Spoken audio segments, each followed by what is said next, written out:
मेरे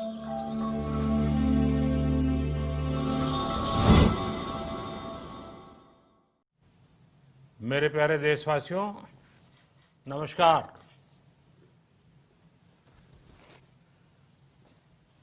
कोरोना वैश्विक महामारी के खिलाफ लड़ते लड़ते अब हम अनलॉक 2 में प्रवेश कर रहे हैं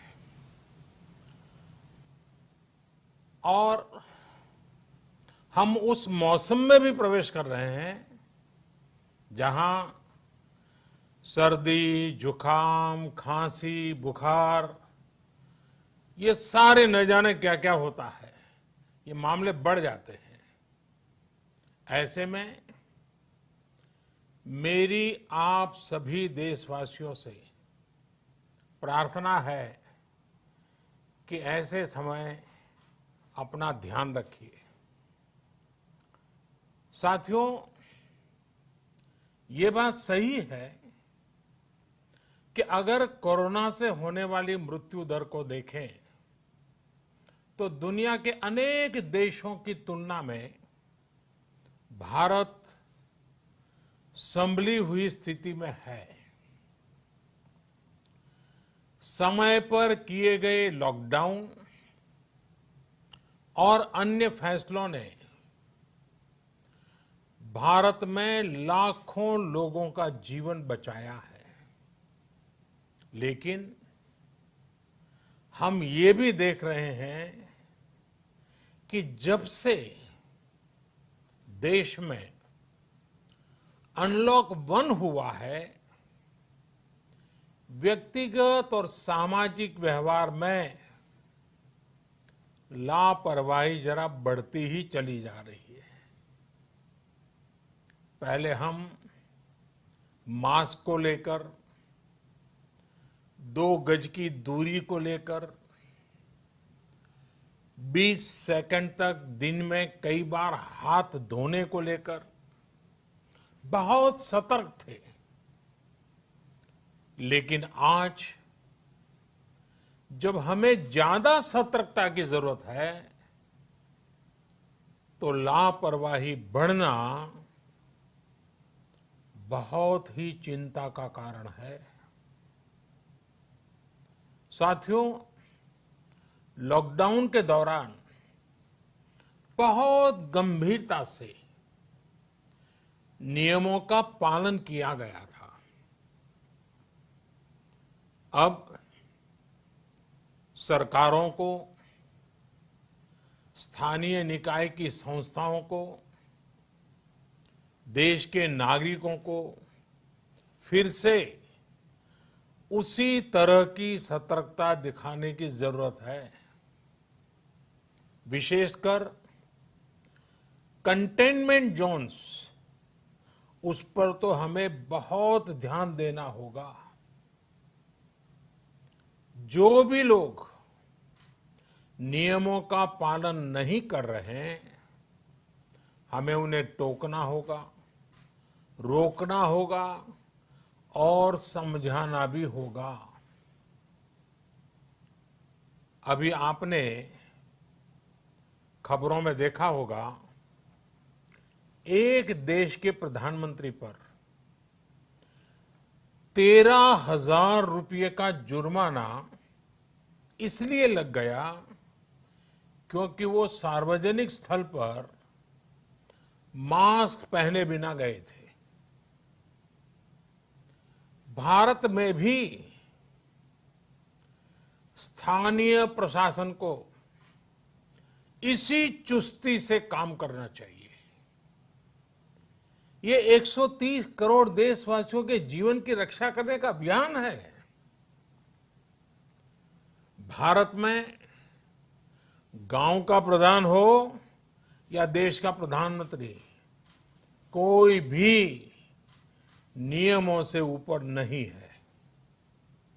साथियों, लॉकडाउन के दौरान देश की सर्वोच्च प्राथमिकता रही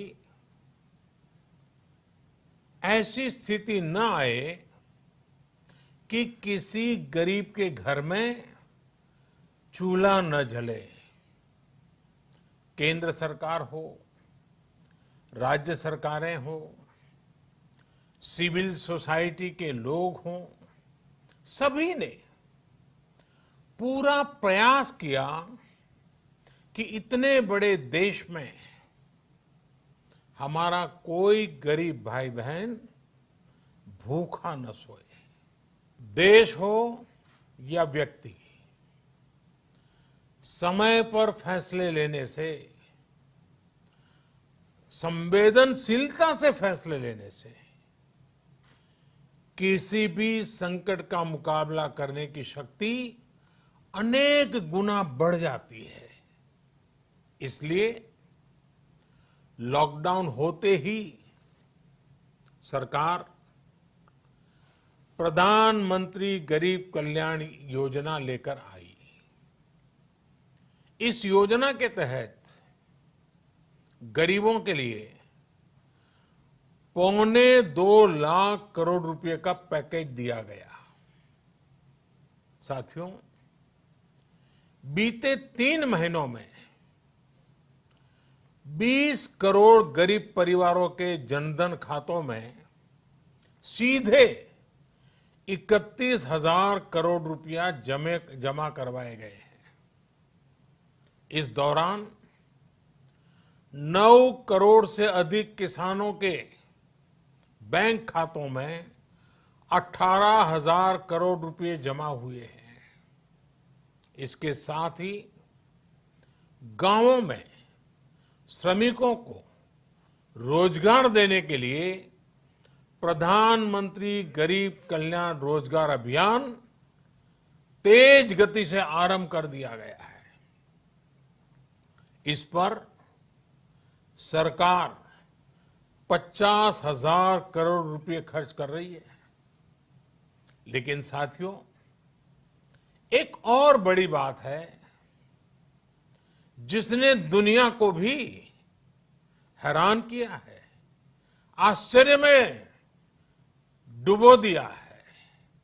वो ये कि कोरोना से लड़ते हुए भारत में 80 करोड़ से ज्यादा लोगों को 3 महीने का राशन, यानी परिवार के हर सदस्य को 5 किलो गेहूं या चावल मुफ्त दिया गया। इसके अतिरिक्त प्रति परिवार हर महीने 1 किलो दाल भी मुफ्त दी गई। यानी एक तरह से देखें तो अमेरिका की कुल जनसंख्या से 2.5 गुना अधिक लोगों को, ब्रिटेन की जनसंख्या से 12 गुना अधिक लोगों को और यूरोपियन यूनियन की आबादी से लगभग 2 गुने से ज्यादा लोगों को हमारी सरकार ने मुफ्त अनाज दिया है। साथियों, आज मैं इसी से जुड़ी एक महत्वपूर्ण घोषणा करने जा रहा हूं। साथियों, हमारे यहां वर्षा ऋतु के दौरान और उसके बाद मुख्य तौर पर कृषि क्षेत्र में, एग्रीकल्चर सेक्टर में ही ज्यादा काम होता है। अन्य दूसरे सेक्टरों में थोड़ी सुस्ती रहती है। जुलाई से धीरे धीरे त्योहारों का भी माहौल बनने लगता है। अब आप देखिए, अभी 5 जुलाई को गुरु पूर्णिमा है, फिर सावन शुरू हो रहा है, फिर 15 अगस्त आएगी, रक्षाबंधन आएगा, कृष्णा जन्माष्टमी आएगी, गणेश चतुर्थी आएगी, ओणम होगा और आगे जाएं तो काटी बिहू है, नवरात्रि है, दुर्गा पूजा है, दशहरा है, दीपावली है, छठी मैया की पूजा है। त्योहारों का ये समय जरूरतें भी बढ़ाता है, खर्च भी बढ़ाता है। इन सभी बातों को ध्यान में रखते हुए ये फैसला लिया गया है कि प्रधानमंत्री गरीब कल्याण अन्न योजना का विस्तार अब दिवाली और छठ पूजा तक, यानी नवंबर महीने के आखिर तक कर दिया जाएगा। यानी 80 करोड़ लोगों को मुफ्त अनाज देने वाली ये योजना अब जुलाई, अगस्त, सितंबर, अक्टूबर, नवंबर में भी लागू रहेगी। सरकार द्वारा इन 5 महीनों के लिए 80 करोड़ से ज्यादा गरीब भाई बहनों को हर महीने परिवार के हर सदस्य को 5 किलो गेहूं या 5 किलो चावल मुफ्त मुहैया कराया जाएगा। और साथ ही प्रत्येक परिवार को हर महीने 1 किलो चना भी मुफ्त दिया जाएगा। साथियों, प्रधानमंत्री गरीब कल्याण अन्न योजना के इस विस्तार में 90,000 करोड़ रुपए से ज्यादा खर्च होंगे।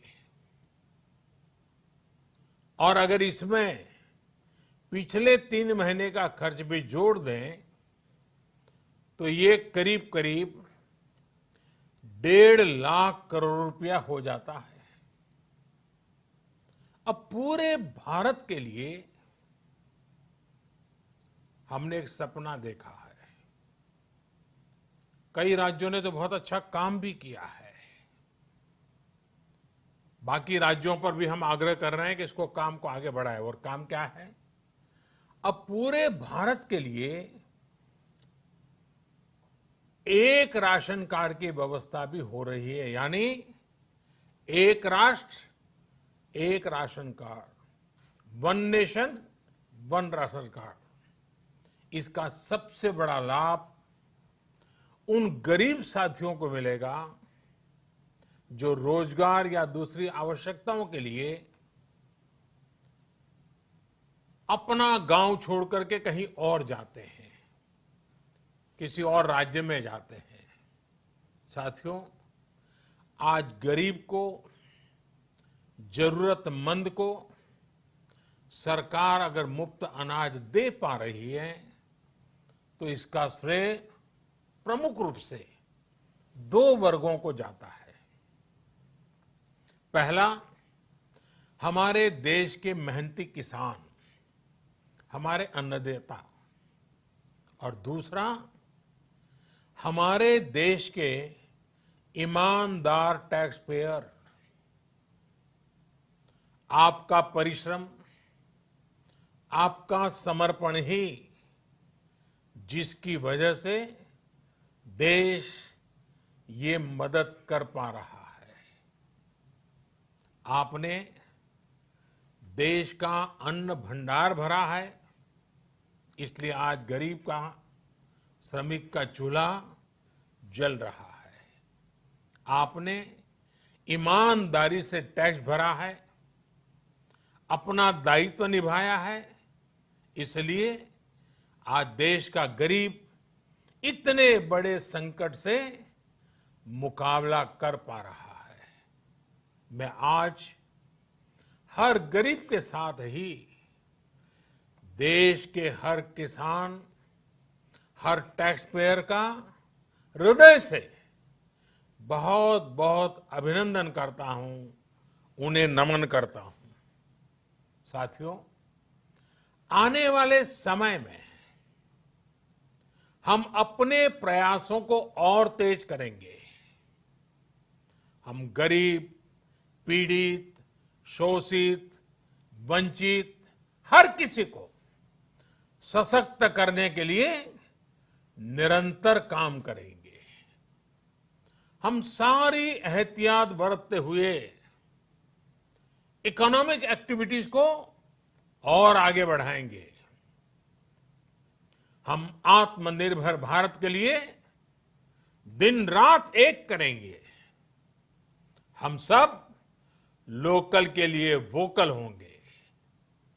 इसी संकल्प के साथ हम 130 करोड़ देशवासियों को मिलजुल करके संकल्प के साथ काम भी करना है, आगे भी बढ़ना है।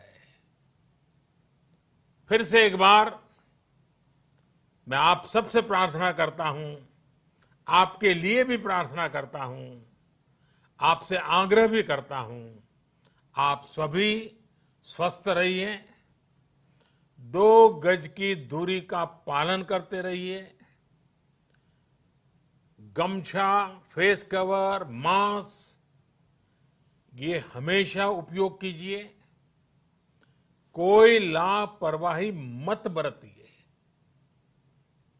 इसी आग्रह, इसी कामना के साथ मैं आप सभी को बहुत बहुत शुभकामनाएं देता हूं। धन्यवाद।